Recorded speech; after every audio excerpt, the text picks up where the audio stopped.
behalf of the Accent magazine, the European Studies Council, and 13 co-sponsoring student organizations from across Yale University, it is a real pleasure for me to introduce to you the Vice President of the European Commission and the Commissioner for Justice, Fundamental Rights and Citizenship, Viviane.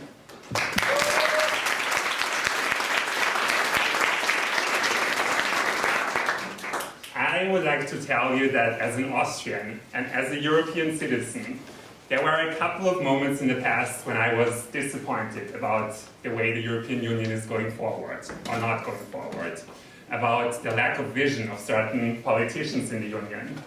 But I also want to tell you that the few times when I felt hope and when I had the feeling that there was a vision, it was because of the lady who is here, of our Vice President Reding. I remember very well, I think it was 2 years ago, when I turned on Austrian TV, in the news, France was about to kick out the marginalized Roma people, go after them, as so many European states do it all the time. And I saw Viviane Reding saying very clear, enough is enough. France, you need to obey European law. And I just thought that is exactly what we need in Europe. It was very recently that Viviane Reding was very outspoken to introduce women quotas in private companies in Europe, making sure that our continent eventually becomes the real beacon for the equality of men and women. And most recently, she has been championing the idea of a United States of Europe.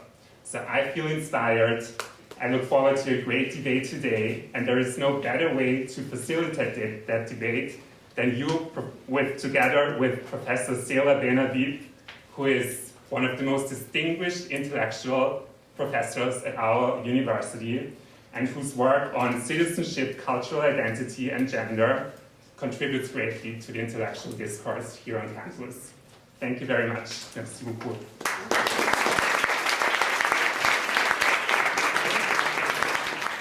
I really feel at home, because when I wander around, and thank you to the students who have taken me around, when I wander around in this university compound, I feel like in Europe. So very reassuring for me to speak to you students and teachers in an environment which is not foreign at all. And so I do believe it is a perfect place to speak about the relations between the United States and the European continent and the development of this continent in the future. As you know, the European Union and the United States have been close allies since a long time. They have been working very closely together, and if we want to work even more close together, the only way not to do too many mistakes is to know more about each other.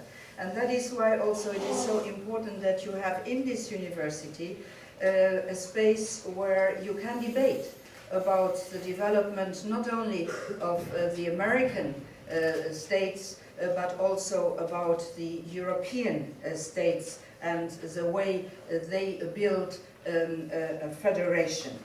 So today I would like to give you the European perspective on some of the current affairs. First, briefly on the transatlantic trade and investment partnership, which is in the making.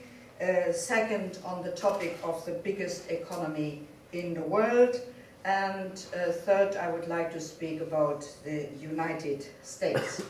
So first, the question of the trade agreement. Let me start, I'm in a university, with the classics. So the French author Victor Hugo had a clear premonition in 1849. Prehistoric time for most of the youngsters here. And he said, and I quote, "A day will come when we shall see the United States of America and the United States of Europe face to face, reaching out for each other across the seas." 1849. Today we are doing what Victor Hugo predicted. In fact, it is the first time that two continents which have been working together since 65 years in economic terms, but always through international organization, the World Trade Organization or GATT. It's for the first time that now we will sit together and have a bilateral trade agreement. And if I say that this will be a strategic agreement, I know everything is strategic, but this one really will be a strategic one. Together we account for nearly half of the GDP of the world and for 30% of the world trade. More than that, we are also a community of values, and we share a common narrative on many issues, and we have shaped each other's history over centuries for the better, I believe. Well, we have and we had our not so nice quarrels, for instance about the steel wars, about the visa waiver disputes, but actually they were technical quarrels, and technical quarrels always can find a solution. And so what we are doing these days on really bringing these two continents together is something very important. And when you want to work together like strong allies, like a joint continent, if you want so, then of course you have to have very big confidence and trust in the others. And then I do not like what is happening lately. You do not spy on friends and partners, neither on partner prime ministers nor on innocent citizens of other partnering states. You simply don't do this. And this destroys the trust and the confidence which we need. You students, would you like if there is a colleague of you who just goes there over your shoulder and steals your intellectual property? You wouldn't like that. Or copies in your exam? You wouldn't like that. You need to have some kind of privacy. You need to have that your property belongs to you. If you want to share it with others, it's fine. So you might have understood that in Europe there are very deep concerns on the recent development concerning the NSA spying. And these for several reasons. The first one is a historical one. Why is the protection of privacy, the protection of personal data so important in Europe? Much more important than it is in the United States. Well, simply because of our history. Most of our people have suffered under dictatorships from the left and from the right, and they did not have the right to their personal data. And so if somebody attacks it, the personal data of a European attacks the very soul of this European. And it is not by chance that we have inscribed the protection of these data into our fundamental law. So in Europe it is even not a question if me as a commissioner I want to do law about this. I have to do law about this. It is an obligation also inscribed in our Charter of Fundamental Rights, which is our Bill of Rights. So data protection, privacy is a fundamental right in Europe. And the second is why it is very important. It is that between partners who want to live together, who work together, to exchange their products, their services, their ideas, respect and trust is essential. And spying on each other is a destruction of the respect and trust. And so for ambitious negotiations to take place, we have to go back to trust. And one of the reasons why I spent the last 2 days in Washington was exactly in order to help Americans restore the trust. I have spoken with numerous members of Congress and with numerous senators, and we all came to the same conclusion. There needs to be a reform of the American law in order to say clearly what secret services are allowed to do and what they are not allowed to do. We need secret services because we need security.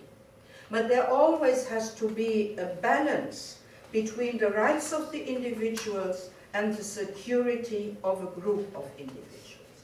And to carry on these rights needs very clear legal intervention. And I believe that from what I have heard on the Hill, that there is a strong possibility that the reform of certain of the post-9/11 laws will take place by the two parties, by the way, working together, and that will be very important to restore the trust. I will come back to Washington in 2 weeks in order to continue my negotiations with Attorney General Eric Holden. We are working on a common agreement on how there can be data flow for the utilization of law enforcement. There has to be rules how this happens. A ruthless society, Wild West, is not possible in such an important issue.